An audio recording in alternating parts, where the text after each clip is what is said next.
सत्यनारायण भगवान कथा चौथा अध्याय। सूत जी बोले, वैश्य ने मंगलाचार करके यात्रा आरंभ की और अपने नगर को चला।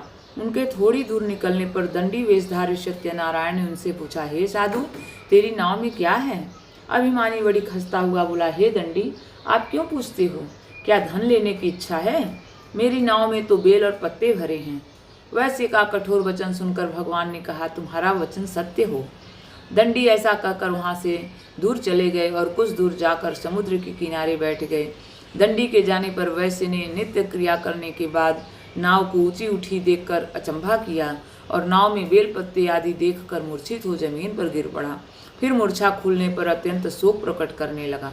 तब उसका दामाद बोला कि आप शोक न करें, यह दंडी का श्राप है, अतः उनकी शरण में चलना चाहिए, तभी हमारी मनोकामना पूरी होगी।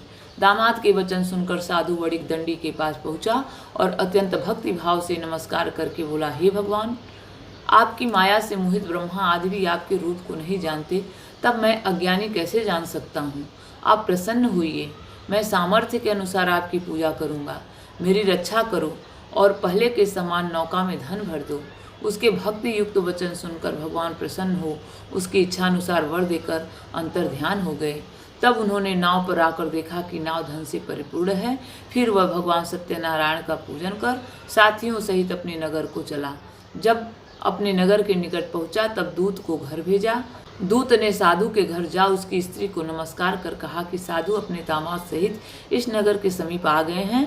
ऐसा वचन सुन साधु की स्त्री ने बड़े हर्ष के साथ सत्यदेव का पूजन कर पुत्री से कहा, मैं अपने पति के दर्शन को जाती हूँ, तू कार्य पूर्ण कर शीघ्र आना। माता के ऐसे वचन सुनकर कलावती प्रसाद छोड़कर पति के पास गई। प्रसाद की अवज्ञा के कारण सत्यदेव ने रुष्ट हो उसके पति को नाव सहित पानी में डुबो दिया। कलावती अपने पति को न देखकर रोती हुई जमीन पर गिर गई।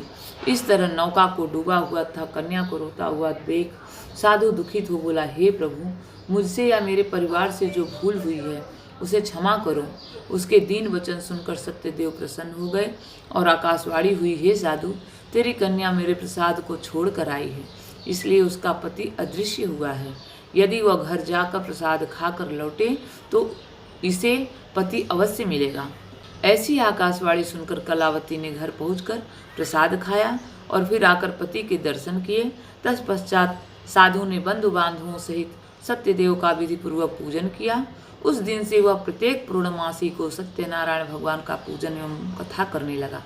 फिर इस लोक का सुख भोग कर अंत में स्वर्ग लोक हो गया। इस प्रकार चौथा अध्याय समाप्त।